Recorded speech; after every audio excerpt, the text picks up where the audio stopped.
Welcome back to the Friday Golf Podcast. I am Andy Johnson, your host, and today I am excited to chat a little bit about the Ryder Cup. We haven't talked about the Ryder Cup on this podcast. Obviously, it's one of the huge subplots to the rest of the year in golf. We have one major left. We have the Open Championship. Our podcast will be out on Sunday, as it traditionally is, before the Open. But I thought that this was a great time to chat about the Ryder Cup. A quick note, for you guys, if you're looking for a golf course podcast, a golf course specific podcast, I thought Garrett and Matt did an awesome job on the Designing Golf podcast, breaking down Royal Portrush. So I would go check that out if you're looking for a little bit golf course content before the major, as well as our video on YouTube, Royal Portrush preview video, which we did. So I am joined today by Joseph LaMagna from Friday Golf, as well as Sean Martin from the PGA Tour. One of my favorite people in the world of golf to talk golf with is Sean. Sean is the senior manager of content development at the PGA Tour. There's a comma in there. They use commas in titles. Sean is big thanks to Sean for joining. Before we get to Joseph and Sean, this podcast is presented by our friends at Mercedes-Benz. Mercedes-Benz has been partnered with the Open since 2011 and rooted in shared values, commitment to excellence, and bridging tradition with modern luxury. Mercedes-Benz SUVs are the perfect companions for golf enthusiasts seeking performance, style, and space on the way to the course. And the GLS stands out as the pinnacle of this lineup. I got to say, every time I see a GLS on the road, catches my eye. The GLS combines power and finesse, backed by 12 driver assist systems, nimble handling, cutting-edge AI technology, and superb craftsmanship. The GLS anticipates your needs, ensuring every journey is as strategic as a championship-winning game plan. The GLS reflects Mercedes-Benz philosophy to deliver the world's greatest vehicles, and the Mercedes-Benz GLS, even standing still, is moving forward. Learn more about the GLS and Mercedes-Benz full lineup of SUVs at mbusa.com. Also, just a quick note, Ludwig in the field at the Open will be a big factor in the Ryder Cup. He's a Mercedes guy, so check that out. Check out mbusa.com, and big thanks to Mercedes for presenting this podcast.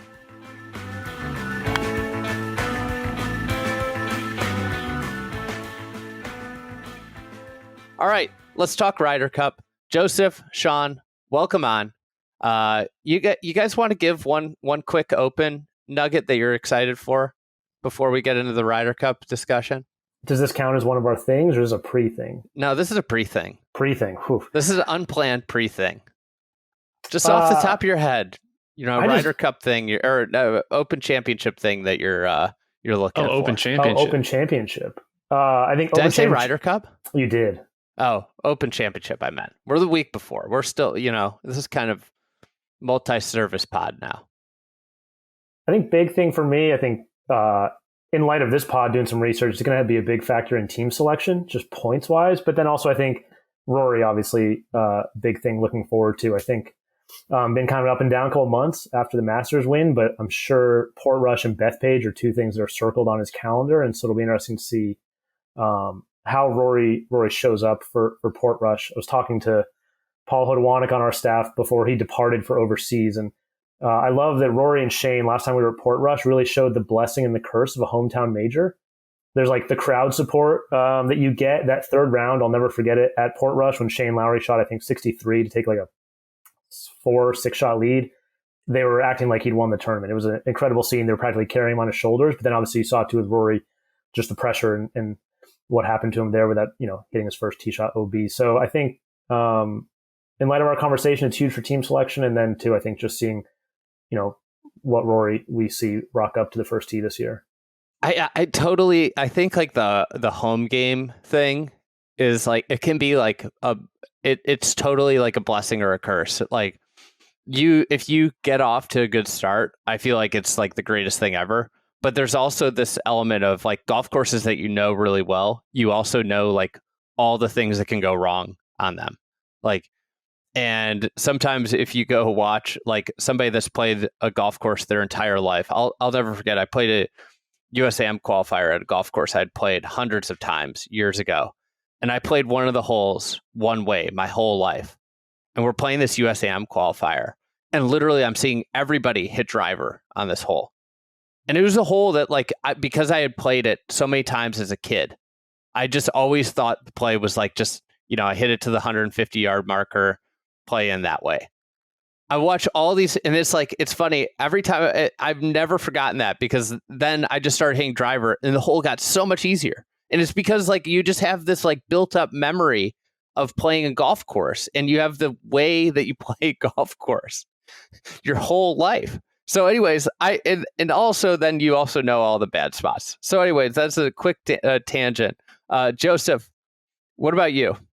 Andy, that is just classic. Back in the day, Andy playing the angles, laying back. I mean, that is the most Andy Johnson anecdote that I think you could give. Learning that hitting driver makes holes easier is the perfect way to start this podcast. You know what? I think that you are underrating the way this hole is set up.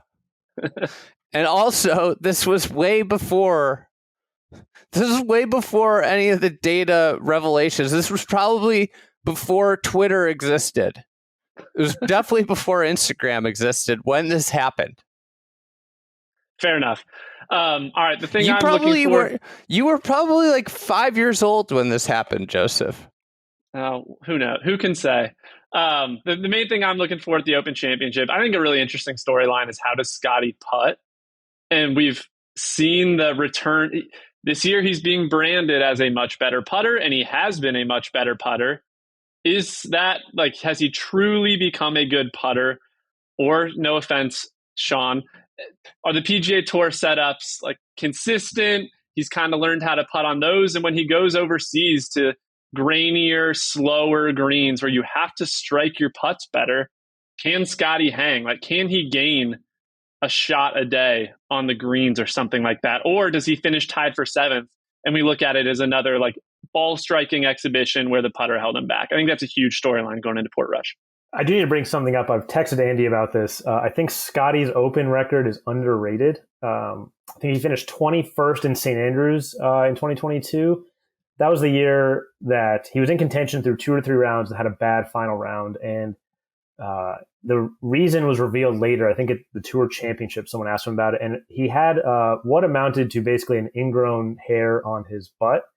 A painful injury, an unlikely one, but it made it hard to even pick his ball out of the hole and to bend over. So he had to grind through that. I don't want to go into too much detail, but it's on his transcript from the 2022 Tour Championship. And then Royal Troon last year, John Wood, who was on the ground following it, called it one of the best ball striking rounds he's ever seen. During that third round when the conditions were awful, wind is blowing across the golf course. I said Scotty worked it both ways in the wind to flight his ball and curve it into the wind. And then you remember he almost holed that 3-wood on 17. I think Scotty was a victim of the draw there at the Open. So I think the story behind Scotty's Open record, I think that's better than what it looks like on Wikipedia. Listen, I think he should be the best Open player. What works well when the conditions get like ball striking is like the premier. It's hard because you talk about like Augusta National, you say the same thing, like, right? But there's a reason that the best players play the best in majors, right? Consistently. And for the Open, where you can get those like really tough crosswinds and those really difficult conditions, that is an opportunity for someone who hits the ball like Scotty to really separate themselves from the field. That being said, I think the slow greens where you actually have to hit a putt is something to watch, per Joseph's thought. Is like these greens are much slower. So what you see is like longer strokes on 6-foot putts. And, I think like what gets misconstrued as skill putting is like the reality of like pro golf in America is that putting's really about just like hitting a line, and the greens are so fast that if you hit the line, it's going to go in. When you have slower greens, you have a wider range of stroke. So, if you use this for a cross sport analogy, is like, PGA Tour golf putting wise is like a quarterback who just has to make short throws, right? It's like, that's the skill. When the greens get slower, you have to make the short throws still. You have to have the short stroke putting. But like, you also have a wider, your stroke has to be good at a longer level too, because you have long putts that are slow that you have to hit hard. So your dynamic range of putting stroke is much greater. And that would be my case for links golf and slow greens illuminate more skilled putting. And just to follow up on and the data Sean's, would say something different. I know that. Just to follow up on, I don't know that the data would say something different, Andy, but just to follow up on Sean's point, like, Scotty does have a good Open Championship record. I believe we have 3 years of Open Championship strokes gain data. He's lost strokes putting in all of those. And he's lost strokes putting a lot of places over the last 3 years. But it's not like that his Open Championship record defies some of the narrative around him potentially struggling with the putter on these types of greens. Like, it has been something that if he had putt well at Troon, he absolutely could have won that golf tournament. He probably would have won that golf tournament. The interesting thing with slow greens, so when Scotty putts poorly, it looks like he decells. And you would think slow greens would help him because you can, in theory, just hit it a little harder without the worry of it kind of running out, right? Like, I think a lot of us probably, we weren't as, let's say, finely tuned as a PGA Tour player, but you'd take a little shorter stroke and accelerate a little bit more. But now I think guys are so dialed with kind of the tempo and pace of their putting stroke that they just, like Andy's saying, take a longer stroke to hit it that extra distance on the slower green versus just, putting a little more pop into it, a la Brandt Snedeker. But it's interesting because I think Scotty, when he putts poorly and misses those short ones, it looks like he's decelling on them. I almost feel like maybe on those slower greens, if he just put a little more pop in his stroke to make up for the, less speed on the greens, it might be a fix. I don't know. I'm not a putting instructor. This could be horrible advice. Maybe we should get a putting instructor on real quick, see if one's available, and see if they can join. All right, let's get to the topic of the podcast, the Ryder Cup. Scotty Scheffler is on the American team. What we did for this podcast is we each prepared 3, I'll just call them storylines that we are paying attention to for the rest of the year for the Ryder Cup. It could be European team, it could be US team. Sean, since you are you come in from a different organization, we'll give you the right to go first here. Joseph, you can go second. I'll bat clean third here. Sounds good. I wish you almost had Kyle Porter on here. I love Kyle, but this is just somewhere we don't agree. Kyle loves the story of the European camaraderie and the motivational films and the chemistry and how it all works together. And to me, I think the Ryder Cup in this era is a logistics contest. And I think that, honestly, jet lag might be the United States' biggest enemy. And they don't have that this year, obviously. So I think of all the advantages of being a home golf course setup being one, I think the United States has severely mismanaged its travel when it's had long road trips recently. Going back to 2018, part of that was schedule is unavoidable. The Ryder Cup in France was the week after the Tour Championship. So literally those guys had to hop on a red eye Sunday night after Eastlake and get into Paris Monday morning. You look at the 2019 President's Cup, which if you remember, the U.S. was down 3 points going to singles. They played the Hero World Challenge the week before. Obviously, Tiger was the playing captain. I'm sure that had a lot to do with it. But again, they arrive in Australia the Monday of after a long flight, whereas a lot of the international team played the Australian Open the week before. And then last year, you have a month between the Tour Championship and the Ryder Cup. And yet again, the U.S. team takes the Sunday night red eye the week before or the Sunday before and arrives Monday morning. And you're behind the 8 ball. You're getting off that red eye flight.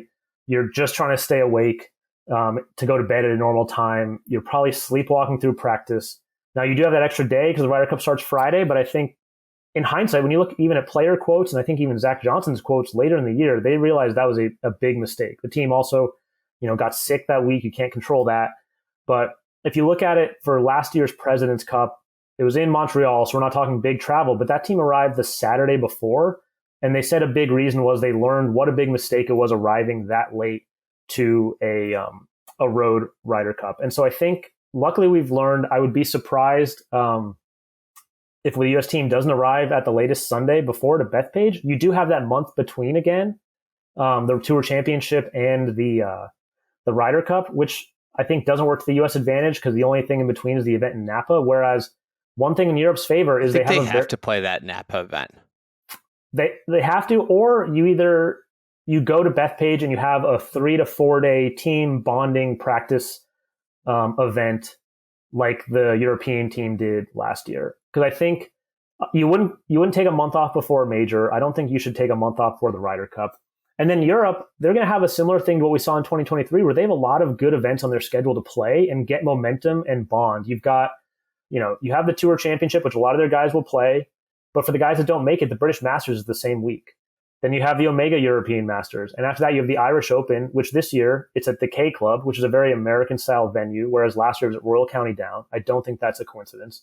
And then 2 weeks before the Ryder Cup, you have the BMW PGA, the European Tour, the DP World Tour's biggest event. And so I think the U.S. Gets to avoid big travel, and I think they've learned from that. But the schedule, they still need to plan a way to hit the ground running and be successful for Bethpage, which I think we saw at Royal Montreal with them arriving early, which was a conscious decision based on Rome. But I think they just need to make sure that the weeks leading into the Ryder Cup are used the best possible way that they can, which includes rest and recovery, but also includes practice and preparation. Do you think that's something for not necessarily Brian Rolap, not to derail it, like a full month off between the Tour Championship and when the Ryder Cup is historically played? Like, you could pretty easily sell me that pushing back the Tour Championship a little bit kind of makes some sense from both a weather standpoint and there being less of a layoff between, like, playing Napa is not the best preparation for playing the Ryder Cup. So yeah, I don't know. I'd be surprised if, I guess, 8 years from now, there's still that significant of a gap, or that there's not a better event placed between them. I don't know. What do you think? I think instead of playing Napa, I think a 4-day trip to Bethpage is the solution. Sufficient? I think it's the better option of the two. Yeah. But a month off is too long. I don't know exactly what goes in with this coordination. Obviously, we saw in COVID, all the organizations kind of coordinated schedules as done before, but a month off is a long time. And really, the DP World Tour has some big events between the Tour Championship and the Ryder Cup that really give an opportunity to kind of gain some momentum like we saw in 2023. It would be cool if they did like some sort of event at Bethpage before and had that would be like, you talk about like ways to make cool stuff and make the tour more approachable and different things. You could do a whole, like, if they actually did matches that they created content around while they did these practice sessions, and treated it like, you always see like the footage of like the Dream Team scrimmages, right? Like these things would be really neat content ideas as well. I wish Paul McGinley was here to push back on the camaraderie side of things. I don't think it hurts, but I think you have two pretty evenly matched teams, and I think that the advantages are in course setup and logistics. And I think those are really the difference in the Ryder Cup. I always say to Kyle, if the camaraderie thing was so big, why didn't it work in 2021 or 2016? I'll buy into the huge. I'm not saying it doesn't help. The guys talk a lot about the logistics, being so well run. It gives them confidence because they don't have to think about anything. They know where they need to be, when they need to be there, who they're playing with, how to prepare. It eliminates a lot of questions. But I'll believe it has a humongous impact when it leads to a win in a Road Ryder Cup. And actually, going back to the events thing, I like what the USGA has done with the Walker Cup in recent years, where like in 2017, when the matches were at LACC, the USAM was like 2 weeks earlier at Riviera so that both teams could play. This year, the Walker Cup's at Cypress Point and the USAM's at Olympic Club so both teams can play. And so I think when you doing that, where you allow both teams to play in a tournament 2 weeks ahead of time, they're both kind of preparing the same. You get people, they get a chance to play competitively 2 weeks ahead of time, and then they get to go see the venue in plenty of time. Like, I kind of like that idea and that execution. Something I had, which I'll just butt in here. I'm screwing up the order, but it's my podcast, so I can do that. I thought it was PJ's question podcast. I have: what's the best setup of Bethpage for the Americans? You brought up setup. Is it no rough, really like short rough, and is in softer, or is it thick rough and like kind of more the PGA Championship style setup that we saw a few years ago? Or do they do what they did with Hazeltine, where they really like mow the rough down? I think that's a fascinating question because in a way, the European team looks a lot more like what those prior U.S. teams, like before the turnover in that European Ryder Cup roster, where they were trotting out Ian Poulter, Lee Westwood, these shorter, more precise players from a different era. Now that European team is filled with a lot more pop, a lot more long hitters. I'm really fascinated as to how the U.S.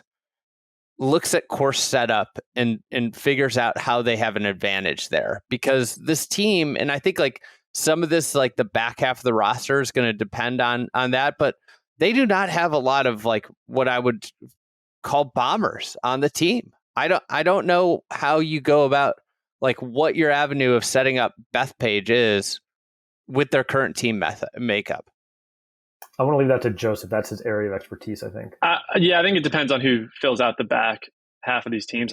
I think there's a pretty good case that Team USA's would be in their best interest is having shorter rough and allowing some of the good iron players and recovery players to potentially have a chance. I don't think these skill sets are going to be that different between the teams, which is probably one of the biggest stories coming in. They have their mix of long hitters. You got Bryson, you got Rory, you've got the shorter, accurate Fleetwood and Lowry. Team USA is going to have that too with your JJ Spahns, potentially Russell Henley, Morikawa. So I actually don't think these skill sets are going to be drastically different, but potentially Spieth on the team, crafty iron player from the short rough. Like I think Bryson obviously has a tendency to bash it around and get a little errant and could be somebody you want to lean on as Team USA. I think there's probably a pretty good case that you want to cut the rough down, especially since they will be small favorites and I believe should be small favorites. And generally the shorter the rough, there's going to be less variance. So I'd probably lean as Team USA towards cutting it short. But again, we don't know the full team yet.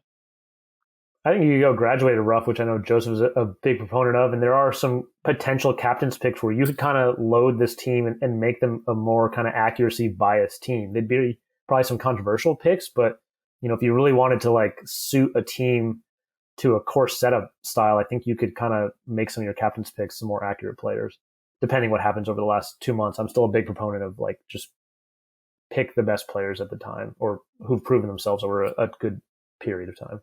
I mean, that's one of the tricky things, though, about the date that you illuminated with like a month off. It's like, we see how much golf can change in a month, right? Like, think about like the month after the Masters, where we were at after the Masters, and then where we were at 1 month later.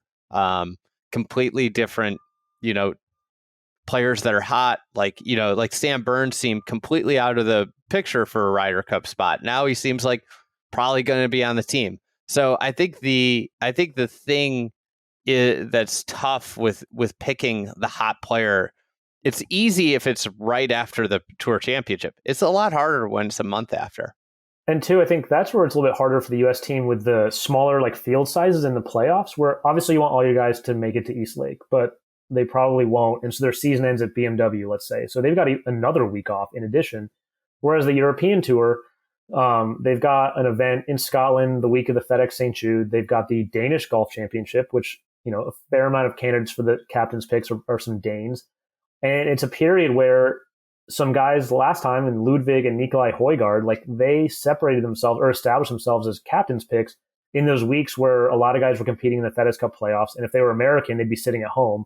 Whereas as Europeans, they can go back over to the DP World Tour and play in some of those events, earn their captain's pick with their play, and then join the rest of the team and go play like the Irish Open and the BMW PGA, which the BMW PGA in 2023 was huge for that European team. I think like they all finished like top 15. They spent the whole week together. They were paired together. And then they made a quick trip over to Rome to get ready for the Ryder Cup.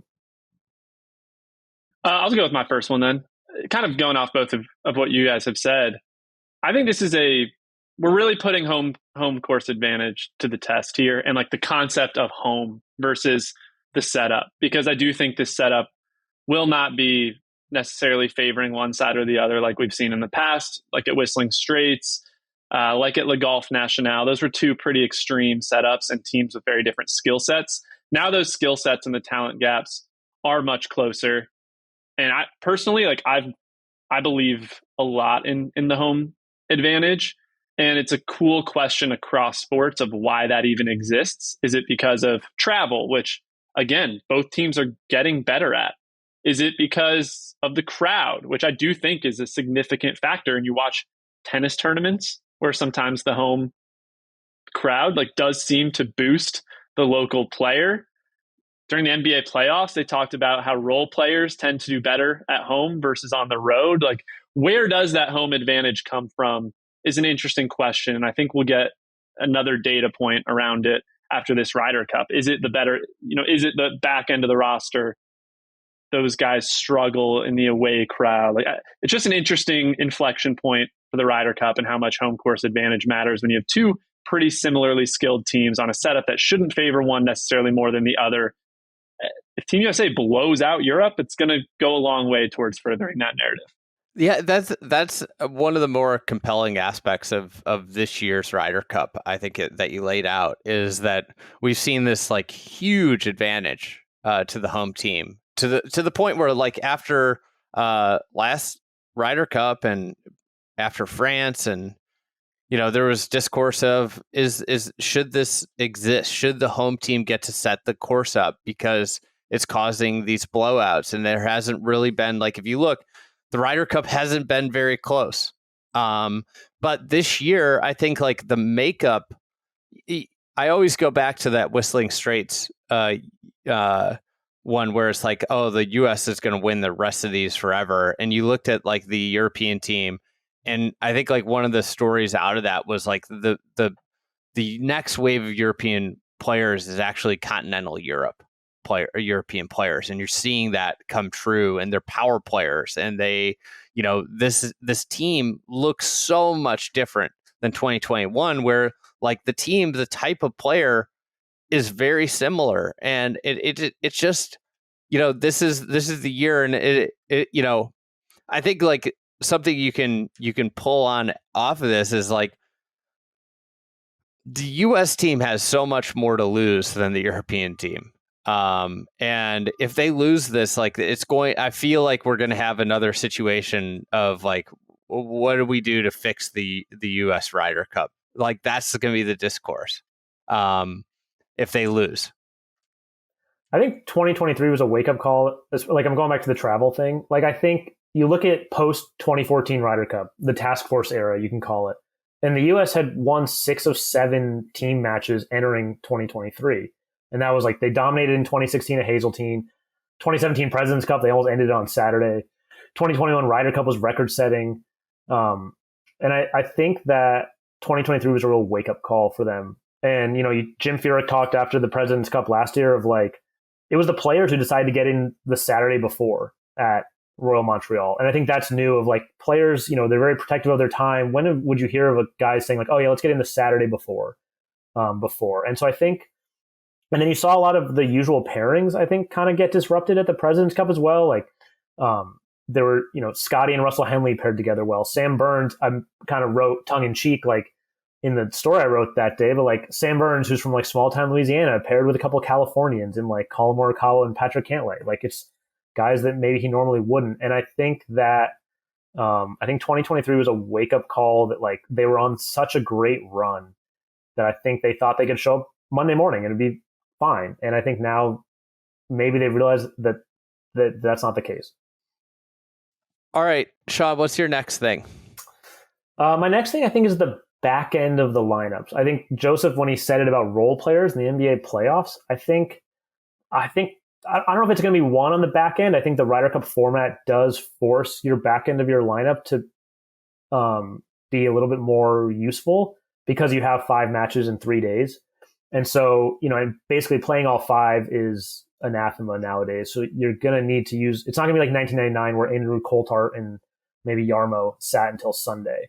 And so I think both teams, like their first 8 spots are set. And I think that really it's the back end where I think there's a lot of question marks per usual.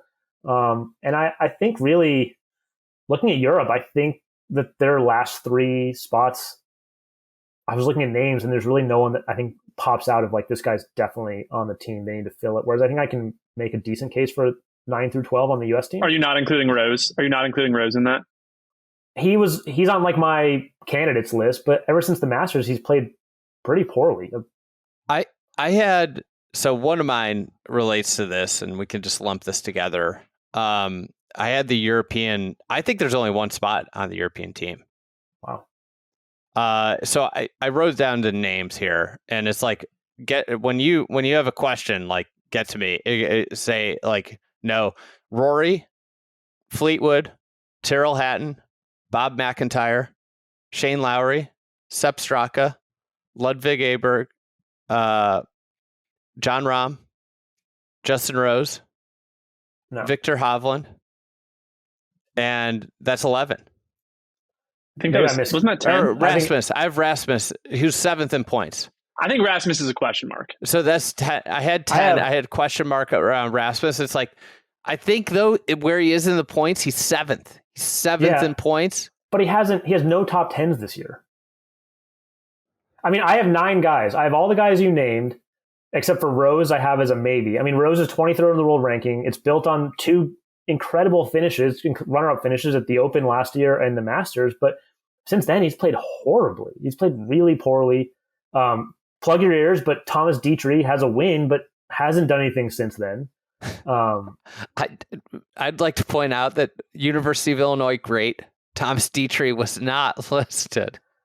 I think Rasmus probably gets on the team, and that gives you 10. But then, I mean, you look at their points list. Rose is 9th, Matt Wallace is 12th, Jordan Smith is 13th, Nicholas Norgard, and then honestly, I think Rasmus Nørgaard Peterson, I think could show some stuff in the next couple of weeks. I think he's honestly like your Ludwig of this year for them. I think RNP is probably their best choice for the 12th guy. If I was going to pick one just based off of like what I watched him at the US Open. I'm really impressed with his game. I think interesting follow-up on both of those. Nørgaard Peterson, excellent driver of the golf ball, which will be at a premium. The biggest knock is that he has done almost nothing in strong fields. He has a T12 at the US Open, and outside of that, he was playing Challenge Tour for a lot of 2024. Like there is not much to point to on his resume. The other player I think that we haven't mentioned that we should is David Puig, who, despite being on live and we don't see him as often, he's an excellent driver of the golf ball, and he's shown some promise too. Why I'm bringing both of those up together is that at the BMW International last week, Luke Donald played with one of them. I believe he was paired with David Puig, and then Dodo Molinari was paired with Rasmus Nørgaard Peterson. So I do think those guys are on the radar, and them being paired together, which I know that they have some influence in being able to weigh in on, I think is evidence that they're looking at those guys. Yeah, I mean, Luke played with Ludwig just at Rocket one other last name. year. One other name we have not mentioned, veteran, major champion, Matt Fitzpatrick, who has shown... Lee Westwood. I was going to say Sergio. Yeah. has shown some life. He's got 2 top 10s, and he had a good finish at the PGA. I think Quayle and Bethpage are actually fair comps. So that would be one that I would just put on the radar. I mean, if they wanted to go experience, I mean, that team, when you look at it, if you have Rasmus is in the 11th spot and Fitz is the 12th, that is a team that's got some like real bona fides. And Fitz is showing some signs of life since switching to Mark Blackburn. So that is an oversight probably on my part. I think he's trending in the right direction. Real quick on David Puig, he better from here on forward be referenced in the Shock and Start is David Puig, Yasiel's brother. I want to make sure that's a guarantee. And then there are a couple young players at the top of the race to Dubai. Like you look at Laurie Cantor is third in the race to Dubai. He played well enough this year to at least crack the top 50 in the world ranking and has a candidacy. The people in Europe are very excited about Martin Kuvra. He's in a feature group this week at the Genesis Scottish Open. And then you've got Christopher Reitan, another one of those young kind of continental players who's fifth in the race to Dubai. So maybe some outside candidates. Do you think Kevin Waugh will be able to play on the international team at Medina? You know, you don't get to rake pot bunkers. Was it you or Brendan that said when someone told you it was Patrick Waugh and not Patrick Roy that blew their minds? I remember that exact moment in my childhood as well. I was like, I don't understand how that doesn't make sense. It's just to, I guess, not necessarily tie a bow if we want to keep going, but I think if you stop things right now, I think Matt Fitzpatrick would be in my top 12. He's trending in the right direction. And I think Justin Rose, similarly, like those are guys that you expect to show up. So Fitzpatrick's results recently are. I would be astonished. I think Justin Rose probably could miss every cut the rest of the year, and he's on the team because of his track record at Ryder Cups. I mean, you're talking about like a legend who almost won a major this year, and like I think like you've seen him be able to just like flip the switch. He almost won a major last year. Yeah. Real quick, too, former Mighty Ducks goalie Guy Hebert. I don't understand how it wasn't Guy Herbert, but Guy Hebert. I guess I'll just go off this then, since we're talking back end of teams. I think the fun thing is both teams are going to have to like bypass some guys on their points list, which is going to be fun discourse. I think that's kind of where I'm going with my second one. I think the Patrick Reed discourse is going to be all-time fun if he has a good finish at the Open Championship. That if he doesn't have a good finish at the Open, it's not that strong of a candidacy. If he finishes top 8, top 10, outperforms a lot of these other guys on the bubble, you have to consider putting him on the team. And that's where so many of these conversations are going to unfold. It's going to be about the boys club. It's going to be the opposite of the Justin Thomas discourse in 2023. We're going to learn about who has the power in the locker room, and does Keegan Bradley have the gall to extend him a captain's pick? That conversation is going to be very, very fun. So I think that's one of the most fun things to watch for at the Open Championship, and just generally in this Ryder Cup. Do they even consider Patrick Reed? And you know, obviously, he almost won the Masters this year, or was in the mix late. Just won on Live. If he finishes top 10 at the Open Championship and you're not considering him, I think that's pretty crazy.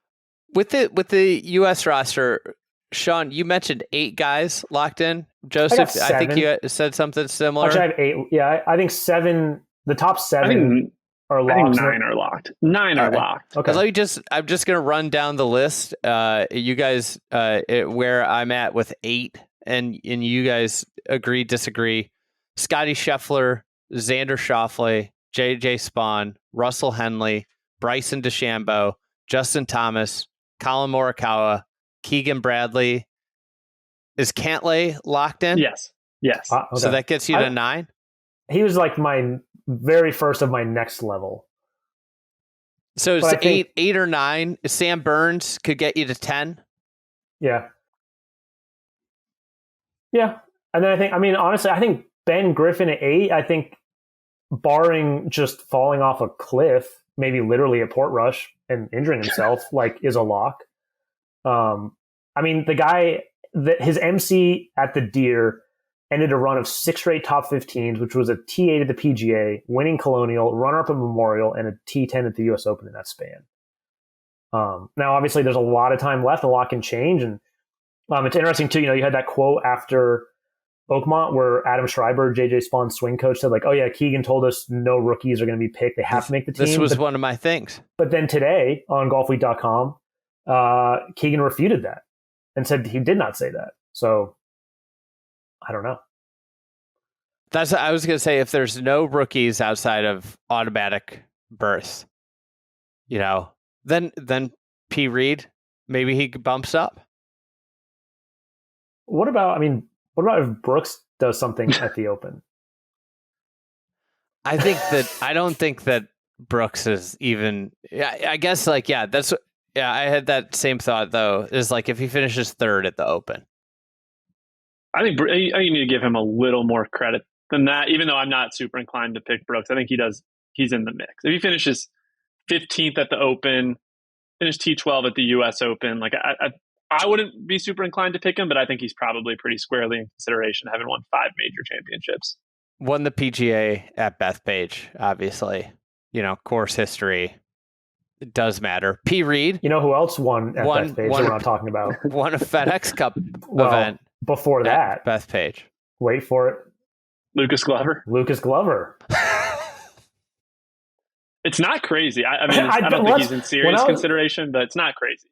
I mean, he's top 30 in the FedEx Cup. If he makes it to Eastlake, and some guys don't, I think, look, you don't have to pick it based on 1 week, but he's had some flashes. He's an incredible, driving accuracy guy if you want to build out some foursomes teams around it. And look, the 2009 US Open was wacky as far as, the draw was insane. Ricky Barnes set the US Open 36-hole scoring record. Tiger finished, I think, 5th, and he won his side of the draw by 3 shots because it was just a total draw disparity. So I'm not advocating for the 2009 US Open to factor into the selection process, but Lucas is having a solid year and brings a very particular skill set. I am advocating for an event 16 years ago to have a heavy influence on Ricky Barnes. Maybe we should be considering Ricky Barnes.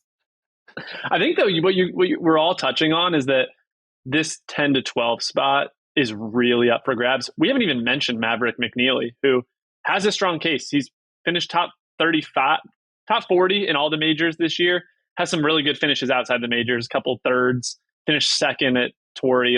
He has a decent candidacy, and that's where this next month is going to determine how they round out the back end of that roster. Spieth is another name where he's withdrawn his most recent finish. Is Jordan Spieth healthy?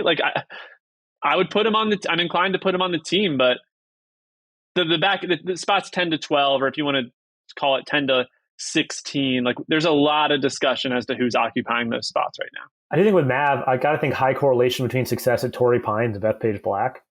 And he finished second at the He's Genesis. really good off the tee. Yeah, Genesis there. He finished 5th Memorial, which is, I feel a quasi-major. And then you do have a guy who's coming off back-to-back 4th place finishes who's known as a generational driver of the golf ball. New York's own. Cam Young. A gun to your head, who's your back end of the U.S. roster right now? I kind of went down the points list. I had Ben Griffin. I think Keegan. I think we haven't mentioned Harris English. He's 10th in points. I think with another solid 2 months. He was on that 2021 team. Won at Torrey. They won at Torrey. And then Patrick Hanley and Sam Burns round out my team. Yeah. If it ended right now. I don't know exactly how many spots you picked there. I have 9 as locks, including Russell Henley and Keegan Bradley, and a lot of those names you mentioned, Andy, including Cantlay. My final 3 in right now would be Sam Burns, Jordan Spieth, and Ben Griffin, and then subject to change with the Open Championship. I do think that's an opportunity for people to really move in and out. The thing with Spieth is he's going to be one of those guys who he's going to have to do some work to make it to Eastlake, and I think even make the top 50. And so is he a guy who, if he is, don't they give 46, sponsors exemptions into Eastlake? They do not. Yeah, I don't okay. He's 46th in FedEx Cup points. So hypothetically, this guy doesn't even qualify for BMW, and then you make him a captain's pick after missing, sitting out for 2 events, and it's hard, I think, to pick a guy. Even if other candidates, you get into this quasi thing where it's do you then hold it against guys who play in those 2 events but don't play well? Over a guy who was sitting at home and didn't have to play in them. Basically, it's Spieth. Obviously, he finished 3rd at Bethpage in 2019 with gaining 10 strokes on the green. So I wouldn't really. It doesn't feel very replicable, but at the same time, I think the thing with Bethpage is the greens are really flat and it's possible to do it. It was kind of like the Deer. If you look at stats from the Deer last week, tons of guys racked up just huge weeks on the greens, and so I think if there is a place where you can rack up strokes on the greens, it's probably Bethpage because the greens are pretty flat. Yeah, I don't know. I struggle with Spieth. He's not on my team right now, but Well, He's if probably- you have you're to- if you're I think you have arguing to- that, wouldn't you like? What about Denny McCarthy? Yeah. Speed is in he's in what I call Missouri. He's in show me categories. He's in the show me state. One thing Speed has going in his favor, just that we haven't hit on, is he is a much better driver of the golf ball than he's been at most points in his career. Like consistently driving the golf ball very well. So I think there are still question marks there. If it ended today, I'd pick him. But if he doesn't show up at the Open Championship for a couple of weeks, he misses out on the playoffs. Like he's not in. Yeah, for me, I think you almost go chalk points till 10. And then you have Cantlay and Burns at 14 and 15. That feels to me like nobody's going to yell about who you picked. So it'd be Harris English, Ben Griffin, and then you have Cantlay and Burns at 14 and 15. I think like Cam Young, if he plays well in the Open, which he has played well at Opens, like he's a bona fide major championship player, like all of a sudden, then you look at it and it's like, well, he's played really well at Oakmont, played really well at the Open, and like it almost feels like you have to take him. Honestly, Burns too has been in the mix in majors recently. I think he was second going to the last round at Troon, and then played poorly. T19 in the PGA this year, and then T7 at the U.S. Open, which really until the rain delay looked like it was his. I'm one of the biggest Cameron Young supporters in the world. I think he needs to do a little bit in the next month to be a serious consideration. Big Cameron guy you are. One of the things I heard, anecdote I heard about what was going on at the end of Oakmont, which, I was curious about, like, why the water was affecting certain guys more, is like the ball was effectively like hydroplaning. And if you hit a cut, all the guys were just hitting it where they on their start line, but the ball just doesn't move because of the water. And that's why, Burns hit that shot way left, right? Is the water is like basically all the guys that hit cuts, like, and just they struggled coming down the stretch. I mean, I think I'm not a scientist. I don't have like a guy spritzing my golf balls and putting on a launch monitor, but I mean, you do have less friction, I think, on the face when it's wet. What that means, I don't want to go there. I don't want to look at the comments if I try to explain it. I was going to say, I feel like I'd be over my skis too, but JJ Spawn hits a nice cut.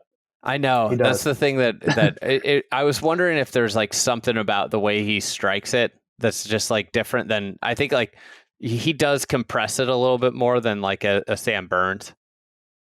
Sam Burns is not a great ball striker. That is true. So I don't know. Just an anecdote that, I threw in there. Last things. I've already used all mine. So Sean, go ahead. I'm trying to, as per usual, kind of zigged and zagged out of a lot of things. I can go if you want me to. Why don't you go while I just try to see what's still in my notebook? An honorable mention was Ben Griffin playing a max fly, and does that impact people in the future? If he gets left off the team because he plays a max fly, do more people just, go into the Acushnet family? A serious one, I think the Team USA captaining and how the narrative changes around the advantages that Team Europe just being a much smarter in-game decision maker. They've always handled the logistics a little better, as you've illuminated, Sean, but especially with potentially Keegan as playing captain, the question of how competent Team USA is and should Keegan be a playing captain, how all that unfolds, I think there are going to be a lot of sweeping declarations made after this Ryder Cup as to if Team USA understands what they're doing. And I think some of those things, the optimal pairings, that's a big one, right? I have more confidence that Europe's going to do that properly than Team USA. I think hiding people in best ball and four balls is another huge thing. And you get to see kind of who they acknowledge are their weaker links. Like, does Team USA do that appropriately? And how they make decisions once the competition starts, right? Once you see how people are playing, I feel like that's a big area where the smart captains distinguish themselves, how they make decisions once the competition starts, sticking to your game plan versus adapting to information as it comes in. So watching Keegan navigate that potentially as a playing captain, I don't know, are you leaning on people like Kevin Kisner. Respectfully, I don't know how much I trust some of the vice captains at Team USA. So I think on this one, this was a quasi thing. I think it was like a half thing I had. Eduardo Molinari thing kind of fascinates me. I think, Luke has always been super data driven. Like his ascent to number one was kind of the first success story for strokes gained. Like him and Pat Goss really leaned into the data to help Luke kind of optimize everything. And obviously he was teammates with Eduardo on the Ryder Cup and, contemporaries with him on the European tour. But Europe had that great run with a different kind of data consultancy. And was just the fact that the Ryder Cup was in Italy last time, like just a little bit that pushed Eduardo over and got him into the team room versus like that other group. And then it's turned into this huge success story, or is that just a coincidence that I wonder about? But I do think there's so much belief in Eduardo and the data because so many guys use him for their personal game. And so they know him as a player. They know that he can speak the language. They trust him from like both the qualitative side of having that player's experience and the quantitative. And I do think like the hard thing with data is to sell people on it when it gives counterintuitive findings. Like that's the whole thesis of Moneyball. Like you literally had a best-selling book and movie about that. Like people have trouble buying in when it goes against their longly held beliefs. So I think there is a huge advantage with Eduardo because guys trust him. On the Keegan side, I actually think the Keegan captaincy, here's my positive spin on it and why I think it could be a good thing. When Furyk was talking about the President's Cup last year and like his picks, like he admitted like, they get to Paris late. He admits like his decisions are coming in too late, too last minute. And he's like, this time, like in 2024, when the picks were made, we'd already like set our pairings. Like we knew our teams when we made our picks, like, which, I mean, the way he said it made it sound like a break from standard operating procedure for the US. If Keegan's going to be a playing captain, like it forces them to stick to that of like, we need to set these teams weeks ahead of time so we're not making decisions on the fly. And so I kind of like Keegan playing of like, because I think what's going to get the best out of the US team, like, yes, you can have marginal gains and kind of pairing guys up with, the right statistical matchups. But I think the bigger thing, frankly, is just getting those decisions in early so guys know what they're doing. Like the US especially, I think their players are very routine based. I think a lot of the like discourse we've heard of like unhappy players in the last few maybe Ryder Cup losses is like too much stuff happening last minute and too many like wild cards or unexpected pairings or whatever. So I think honestly, the way the US plays best, I think Europe, they have high belief, like the culture helps, the numbers help, they have high belief in that. And they feel like ready to go and they feel like their team has put them in position to succeed. I think the way to get the US players to feel that way is just tell them ahead of time, like, this is what you're doing. This is when you're doing it. Go out and do it. And I think the predictability and setting that framework is the way to get the best out of the U.S. team. I think Keegan as a playing captain kind of forces them to do it. I think the tricky thing with like presetting it is we see this like week in, week out on tours. Like some weeks you just don't have it. And like, I think there's like a lot of over analysis with the Ryder Cup where it's like some weeks, like, you know what, like 7 of our guys kind of played like dogs this week. And that happens on tour week in, week out. We see that. Like what happened? I just played bad. Like, but then you have option B laid out too. Like, hey, you two are going together, but if one of you stinks, like you're playing with this guy. He's our backup plan or plan B. That's like where I think like it's identifying hot hands is so important, and identifying who is like the guy that would be leading the PGA Tour event if we were playing this week, and then riding that is like a very underrated aspect of the Ryder Cup, is like not sticking to your guns and being like, this is like, we are going, is like maintaining some flexibility, something like that. We all agree that Keegan's on the team right now. I'd be like shocked if he wasn't. How much does he play as a captain? Like, does this like make him? I couldn't imagine him going out twice any day. One of the things that's unique about Keegan is I think he like pairs well with a lot of different players because he's just a professional ball striker. He hits the ball really well. He has for 20 years. He's been like a very good in his limited Ryder Cup, President's Cup. He's been very good. Does him being a captain put a cap on, he's going to play 3 matches or 2 matches? Do you think he hits the opening tee shot? I mean, there's all this politics too to him playing. Like I'm shocked that the U.S. put themselves in the situation where they have it. I think you put him in the Friday and Saturday morning sessions, maybe first match, and then he has a chance to play, and then he has the rest of the day to plan. I think if you put him in an afternoon session, like then you're just asking for chaos because he's out there playing. He comes back in. You got to get the teams in for the next session within, I think, an hour of play ending, and it's just a scramble. And so I think you put him out in the morning. Honestly, it's kind of like a high school golf match. Your coach usually goes out and plays ahead of you, but you put him out in the morning. You put him out in like the first match, and then he has the rest that he plays, and he has the rest of the day to kind of observe and make picks and talk with assistant captains and set pairings and all that. Your high school golf coach goes out and plays in the morning before you do? Where did the coaches, they usually play. I think when I played, the not coaches, in my era. The coaches, I think, played like the middle group was the coaches. So you had like 4 groups of players and the coaches and that's all they did. I mean, they weren't sitting on par 3s picking clubs for you. One thing, and I think going back to the team thing, I think like we love, because it's the one time in golf we get to kind of nitpick like roster building decisions and play like sideline GM. But like the reality is 20 of the 28 matches are basically a guy playing his own ball.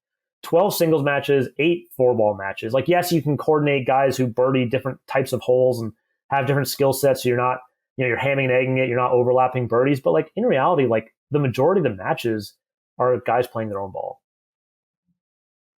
I think that's a very good point with all the course fit stuff. Like the one guarantee is that you're playing your own ball on Sunday, right? And the foursomes, I think, interestingly, with Keegan, you're saying he should play in the morning. He's a good foursomes player. So I do think that would make some sense. The hard part there is U.S. traditionally wants to go out first with 4 balls as the opening session to get a lead. Right. Yeah, now, you could be saying, like, lead it off with foursomes, take the pain. If you can split the opening foursome session, that's really momentum on your side. But well, like the other aspect is like, what if Keegan goes out and he's your best player? He's also your oldest player, so. Well, not if they take Lucas Glover. That's a good point. I'm disappointed in. There's been no Brian Campbell this course, multi-time winner. That's your thing. University of Illinois. That should be your thing. He's not in the Open.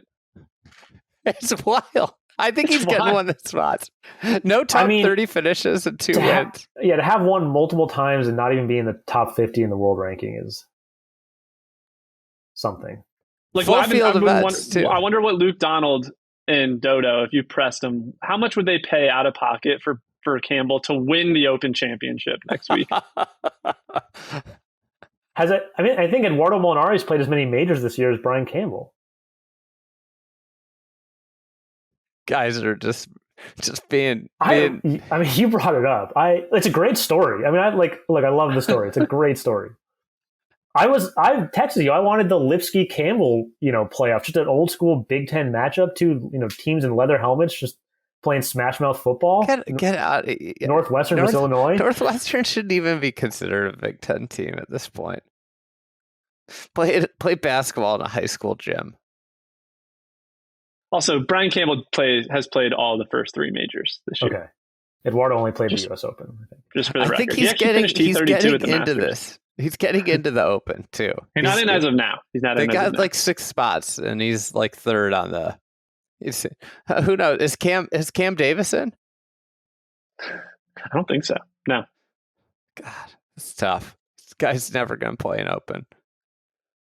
I think this is illuminating how up for grabs. Davis Thompson is probably not going to be on the Ryder Cup team. But we haven't even mentioned like Akshay, right? We never even mentioned Akshay. What happens if he goes on a run the next few weeks? Like the back end is up for grabs. Well, it's also okay. Hear me out. This could be wild, but like Sahith has been injured much of the year. If Sahith comes back healthy, no, he's been out for a month with an injury. It's a big loss. I think it's a bigger. I think it's a bigger loss. It's a big loss, decent sized loss for the U.S. team. There's a better chance that I'm on the team than Sahith is on the team. I did want to know. I was at the 2019 PGA at Bethpage, and I think that where they've dropped fans off matters, but like Bethpage is a tough course to get around fan wise. There's gonna be like 800,000 people there. Don't get me wrong, but like 9 is like your furthest spot from the clubhouse, and I'm very curious to see how they like disperse fans because you have that section of like I think 15 through 18 are on one side of the street. Because this is the story of like Keegan at St. John's. Like they would play on Mondays when Bethpage Black was closed because they'd sneak on a number 2 across the road. Like I'm very curious to see how they disperse fans to get them like evenly dispersed, because the distance from 1 tee to 9 green is out there.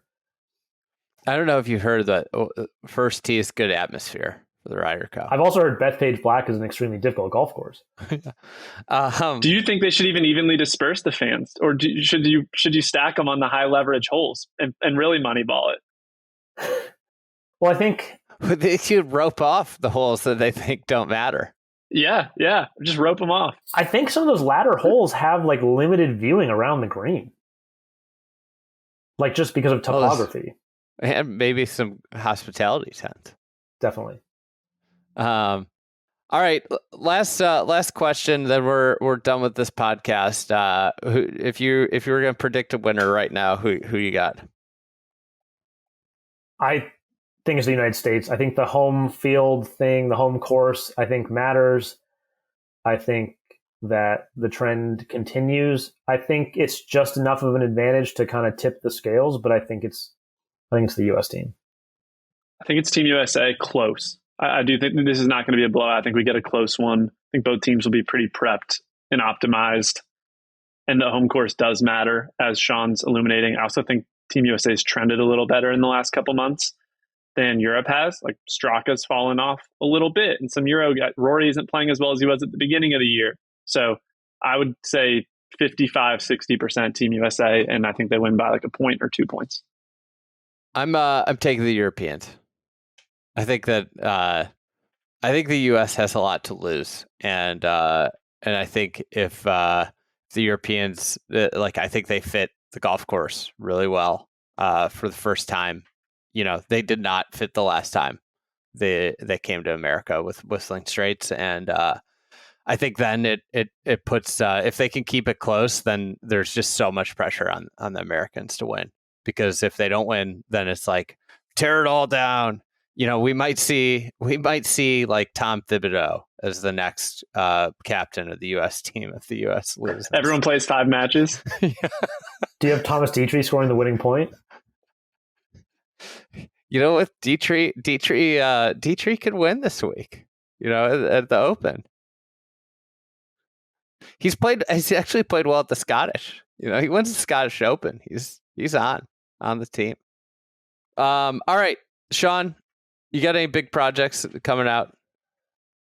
I'm actually on PTO this week, taking time out of a little home staycation to do this podcast. That's how much I wanted to get on. Jamming you. No, I think we got some stuff around East Lake and kind of year 2 of the restoration. I think it'll be fun with that golf course having grown in a little bit more. They can kind of utilize some more of kind of the fingers and plateaus and angles that Andrew Green built into the course. I think year 1, obviously, when you're restoring a golf course in 1 year's time, like it's pretty fresh and new when the tournament comes back there. So I think year 2 will be fun to watch. Maybe kind of utilize hole locations and stuff a little bit more with East Lake, but that's kind of next on my radar is definitely our playoffs. Joseph, you will be in Northern Ireland. Excited for you to go over there, and you'll have a lot of coverage on the website. But thank you guys. This was fun, and we'll chat soon. Thank you.